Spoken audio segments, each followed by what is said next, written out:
Hello dear students, very warm welcome to our YouTube channel बायोगिक। जैसे कि आज हुआ था बायोलॉजिकल केमिस्ट्री का पेपर TYBSc जूलॉजी का।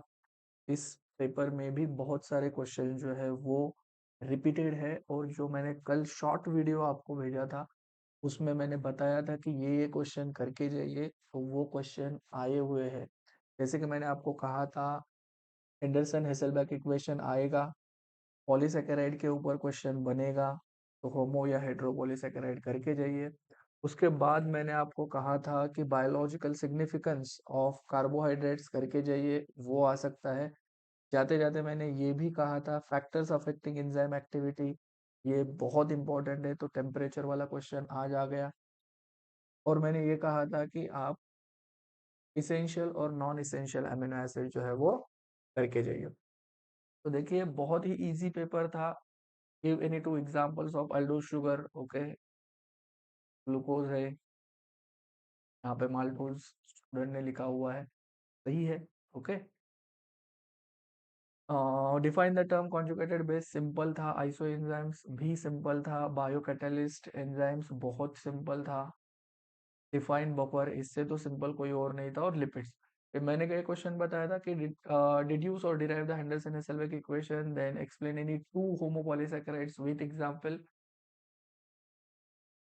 what are peptide bonds and how many peptide bonds are present in the tripeptides। Okay, बहुत simple सा क्वेश्चन था।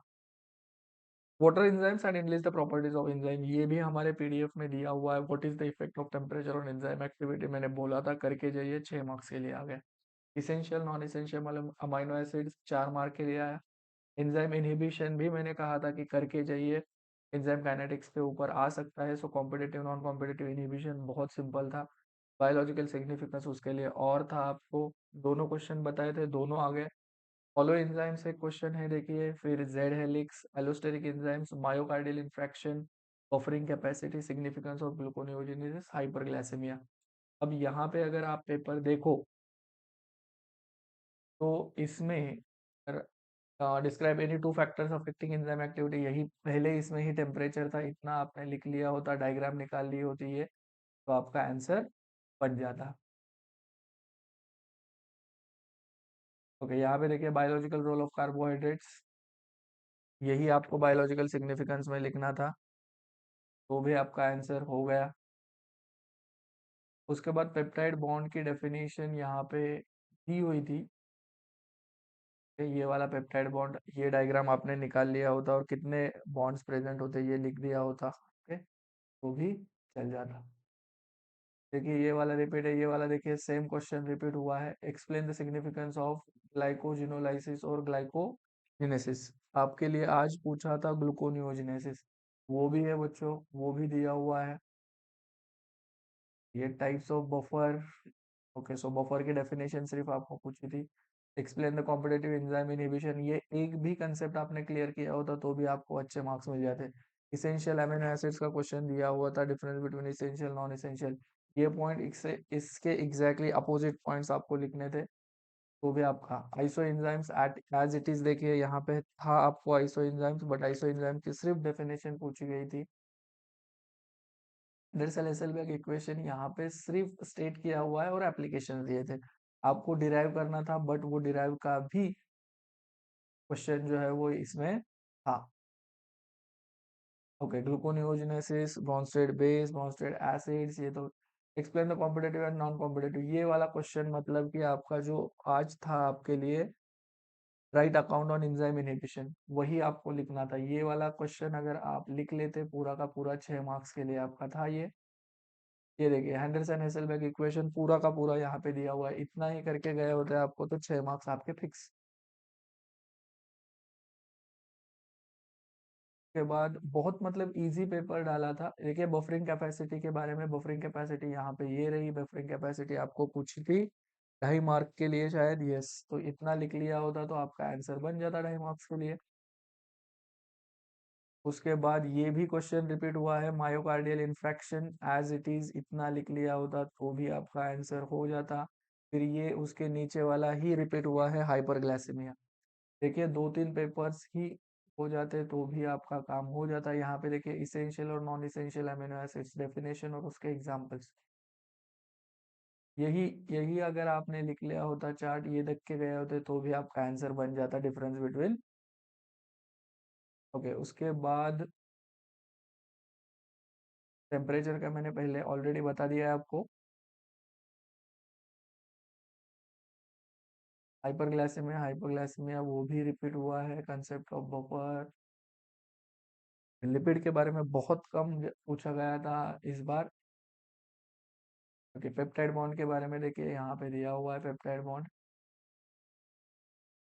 ये भी था, फिर पेप्टाइड बॉन्ड का भी हो गया आपका।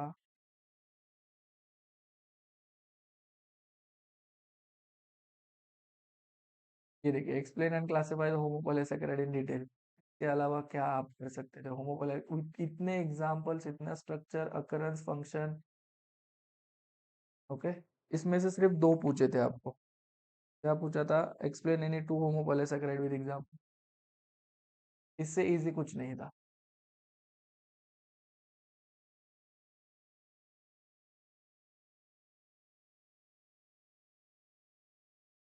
एलोस्टेरिक इनहिबिशन ऑफ एंजाइम्स है यहाँ पे। एलोस्टेरिक एंजाइम्स वही होते हैं, ठीक है, जिसके साथ जो है वो बाइंड हो जाते हैं। सबस्ट्रेट जहाँ पे बाइंड होता है वो एलोस्टेरिक साइट होती है।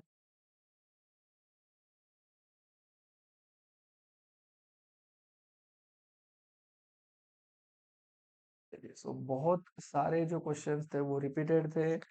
ओके, जेड हेलिक्स जो है बेसिकली वो डीएनए से रिलेटेड क्वेश्चन है। जेड फॉर्म ऑफ डीएनए वो हेलिकल फॉर्म में होता है, वो वहां से आ गया है यहाँ पे।